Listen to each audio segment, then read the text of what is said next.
picked up a couple of DVDs. I'll start with the ones from HMV. Kirby picked these up for me. She was on a mission that day. She was looking for The Witches of Eastwick, of East End. It's a TV series, and she was looking for the original. She's really into vampires.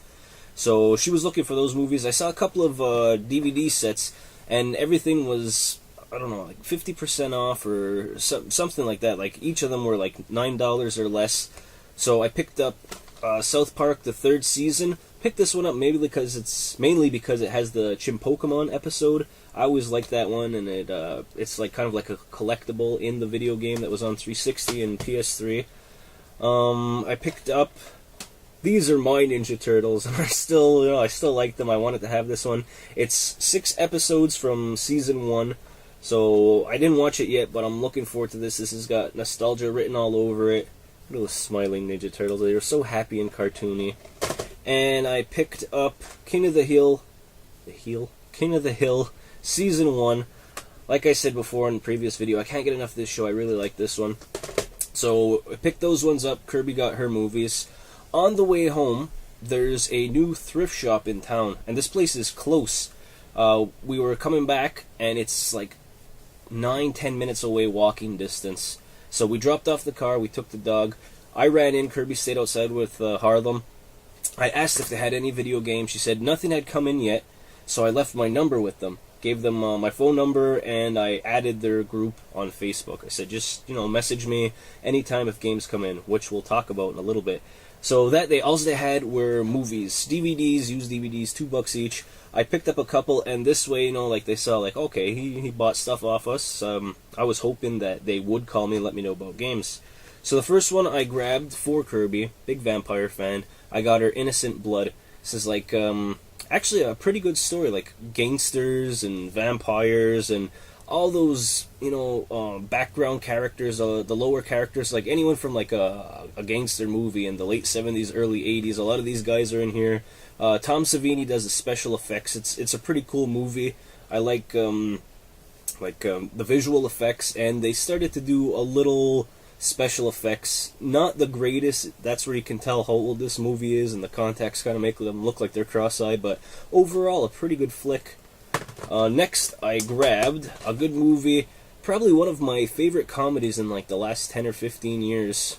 And the last 10 years. This came out in like 2005. Idiocracy. It's with Luke Wilson, Owen Wilson's brother. And not to ruin anything or give too much of the movie away if you haven't seen it, he basically is part of an army experiment, and he's sedated or put to sleep for 500 years. And while he's sleeping, the world gets dumber, so he wakes up as the smartest man in the world, and he has to try and fix their problems. Really funny. I know it's written. I don't know if he directed it too, but Mike Judge, the King of the Hill and the Beavis and Butthead guy.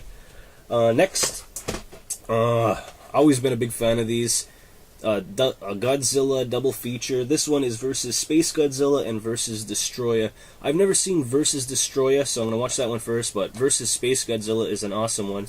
And then 2 classic horror movies. I don't know how I didn't own this. I don't know, I guess I just saw it so much that I assumed I had it. Dead Alive, one of Peter Jackson's first movies. Lawnmower Scene is all I have to say if you haven't seen this one. Check out Dead Alive. And last was, I think it's actually kind of valuable. I know it's not in print right now. Zombie Holocaust. It's borderline cheese, borderline scary. Came out in the early 80s. 2 doctors have to figure out a plague. Something's going on in New York. They wind up on an island, and there's all kinds of, zombies run rampant. There's a cool pencil in the eye scene.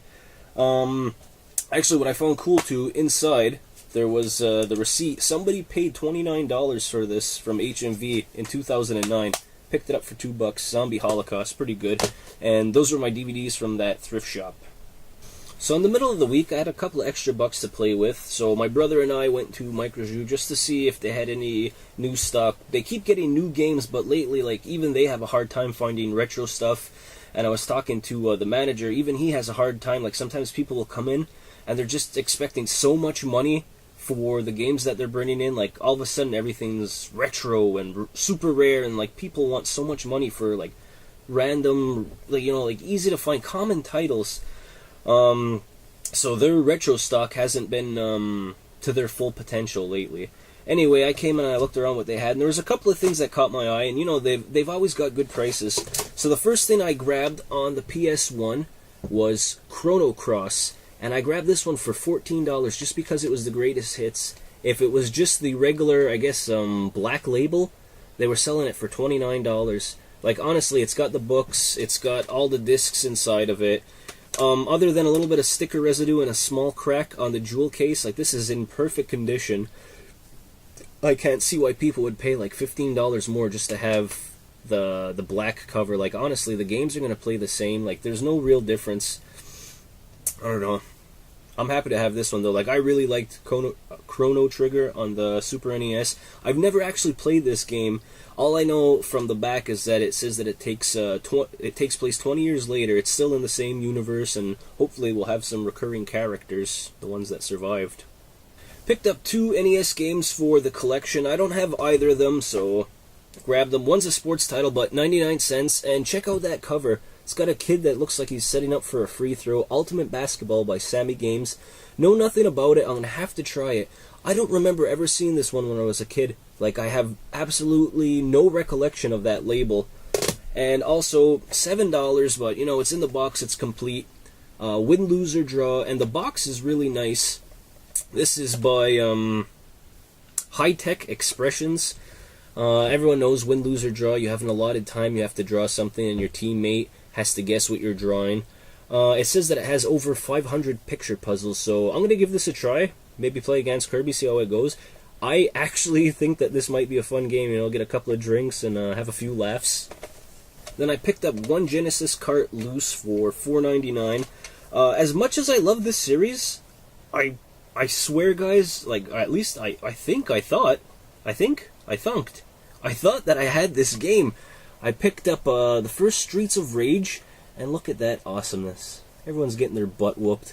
This is such a cool cover. That one guy's knocked out by the cop car, shaking it off. I've played the game dozens of times. I swear I had it. I went through all of my loose Genesis games. Didn't have it. Maybe I lent it to somebody, or it just like grew legs and walked away, but in the collection now, the first Streets of Rage, and we all know that Streets of Rage 2 was my favorite out of the 3, but this is still a good game. You know, you call in your cop buddy with the big rocket launcher, the bazooka, to take out all the people on the field. Cool game. Yeah, hey man, there's like a lot of bad guys on the screen. Can you come blow them up with a giant rocket launcher?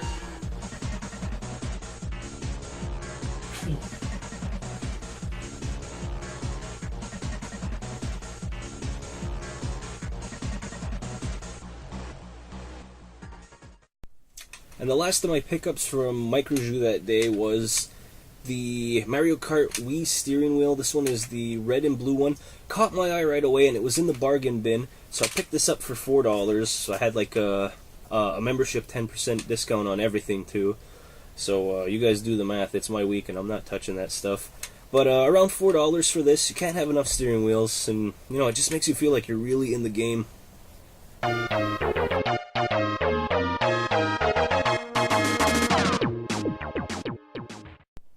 These next pickups are a Wii, PlayStation 3, and an N64 game. I actually picked these up today, the day that I'm filming, which is Saturday, March 13th. Picked these up in the morning from a buddy of mine, a fan of the channel. Well, I don't want to say fan, anyone's a fan. A subscriber, a watcher of the channel. Didn't want to be on camera, just said that there wasn't their thing, but I got this for $20 and a coffee. So we'll go through them. I got Power Rangers Light Force Rescue. And on the back, wherever this game came from, Game Buzz, they originally wanted $20 for it. I don't know if that's what Power Ranger games are going for, but I need it for the collection, so I grabbed that one. Also, I have it on 360, but lately, when I'm done a PS4 game and there's nothing to play, I like to go back and play games that I enjoyed that I previously beat on 360 and go back and play them on PS3 now.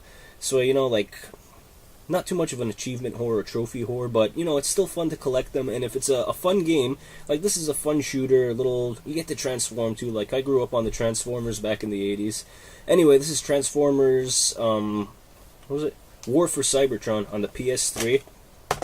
Also, I picked up Marvel vs. Capcom 3, Fate of Two Worlds, always a fun, you know, arcade fighter, and I have the Mortal Kombat fight stick, so I'm pretty sure it's going to work. Yeah, I'm sure it works because I've played Street Fighter. Yeah, it's gonna work. Dumb. Of course it's gonna work. The day and age that we live in, it's gonna work fine.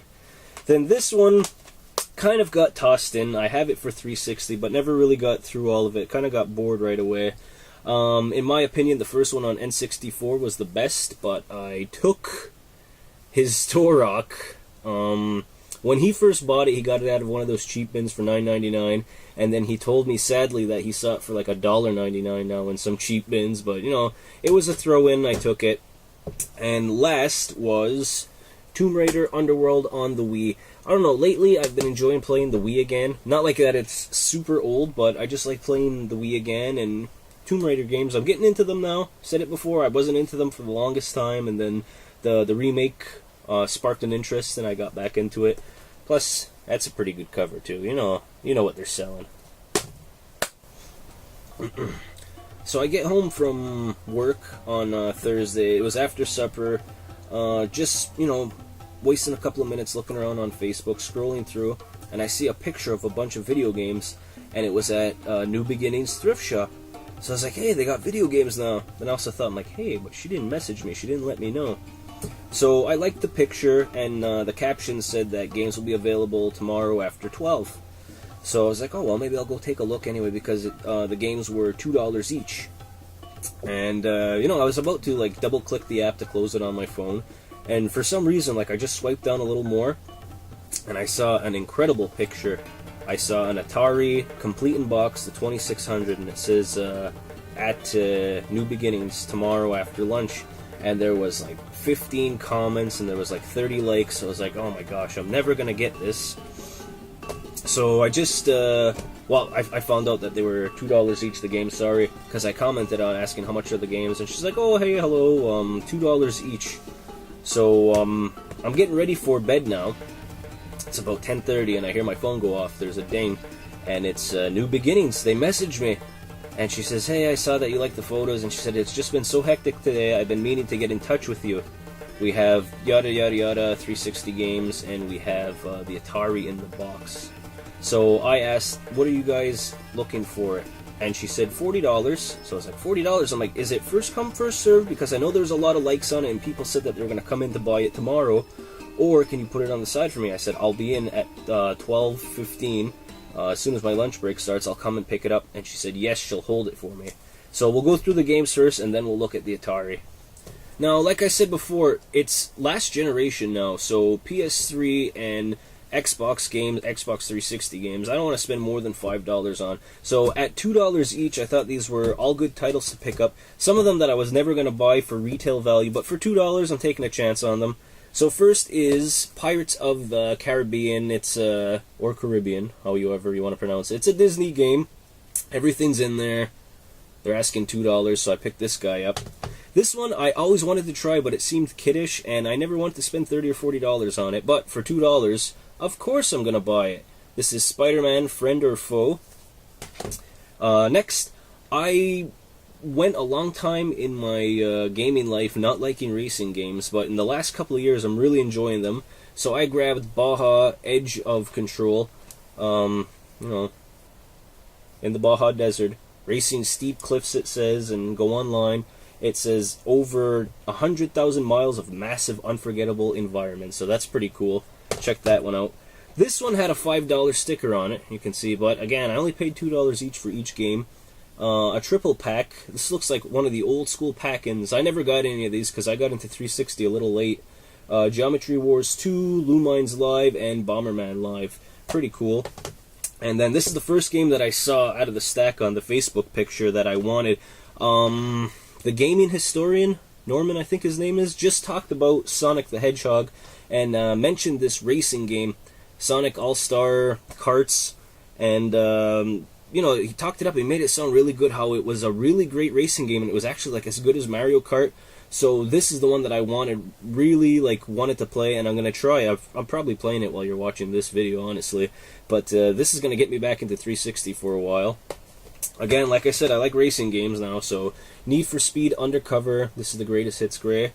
And last, even though I had it downloaded and played through it like years ago, the Undead Nightmare for Red Dead Redemption. For $2, the case is cool, and I wanted the poster.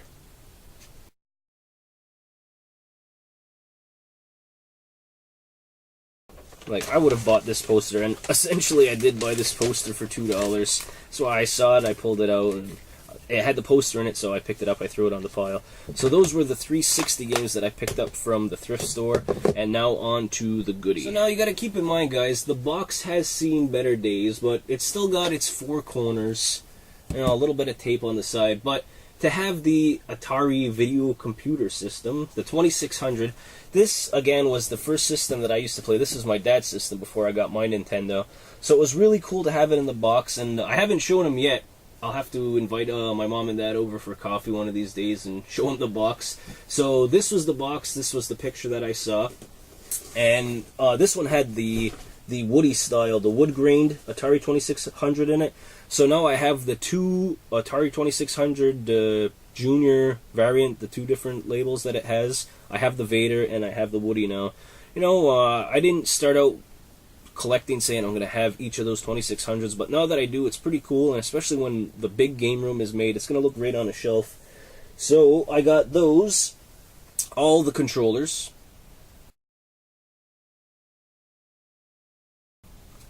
You got your two paddle style for the tennis and pong games, and then you have your two standard joystick one button Atari controllers. When I first got there, the woman said, "Oh, the controllers aren't in it," but whoever had donated it or dropped it off or sold it there had said that they should be easy enough to find. Apparently, it's so easy to find these at yard sales.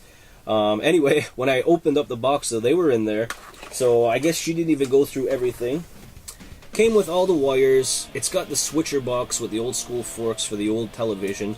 Obviously, I'm not going to use that. I just picked up the female coax adapter, so I can just put that directly onto the wire and put it into a tube TV. I ordered that specifically for the Fairchild. I had one before, but I think I left it on a TV that I gave to somebody the last time I moved. Anyway, I have one now, so that's going to be my go-to little adapter to play all the retro systems. At the bottom of the box were your standard games. Got an Asteroids, but these games are in really good shape for like 33 years old. Combat, a Frogger, and a Missile Command. So 4 games in it, the 4 controllers. Oh, I guess I should show you the system, right? So this is the wood grain, the Woody variation, and it's really clean, again, for, you know, like a system that's over 30 years old, like basically the same age as me. It's really nice, it's really clean. For those of you that aren't in the know, the controllers went in the back, and even the game, when it gets plugged in, the label is away from you. So really glad to pick this up, and if I manage to screenshot it, I'll show you two right here. Once I got back, people started, I guess, complaining, and you know, like, one guy even put, like, I hope you did your research and you didn't sell the Atari too cheap, it's worth so much money, it's a super rare collectible. And then he even puts, just Air Raid is worth $1,000 to $2,000, make sure you get your money. So I was like, yeah, the one rarest Atari game that nobody ever has, yeah, you're gonna put that as... Anyway, I just put at the bottom, oh, thanks again, it works great, you know, just to, like, dig it in. I guess somebody had, like, you know, sour grapes that I got to it first. I don't want to leave out, too, these are also in the box. We have the Atari Video Computer System catalog, and it has, you know, pictures of all the games that were available up to that date, with a write-up about them, what paddles you need to use with it. I may even do, like, a little quickie episode one day just going through this. It's really cool, and those of you my age and older, this is like walking down nostalgia lane. We got the owner's manual. Again, this is a trip to read. We have a little paper insert about Asteroids, the booklet for Combat, the booklet itself for Asteroids, and then the 90-day limited warranty card, which is, you know, it's pretty cool. So that was all the stuff that was in the box. So before we end the episode, guys, we'll do the question of the week. This week, I'd like to know, what was your quote-unquote most retro thing that you found out in the wild? In recent memory, I'd have to say that it's the Atari 2600 in the box or the Fairchild that I found a few months ago. Those were like the biggest blast from the past that I found. But I'd be really interested to hear about the cool things that you found out in the wild where you took a step back and you're like, oh my gosh, I can't believe I see this, I'm holding it, and I'm getting it for such a great deal. So I think that's going to do it for this episode, guys. Don't forget to check me out on Twitter and Instagram. You can find all the information in the description below you. Don't forget to thumbs up this video if you liked it. And if you just stumbled upon me, hit that subscribe button, guys, so you're always up to date on new Loch SNES Monster content, episodes. And you know what, guys? Have a great weekend. I'm feeling better. Kirby's sick now, so I'm going to go back downstairs and take care of her. Till next time, guys.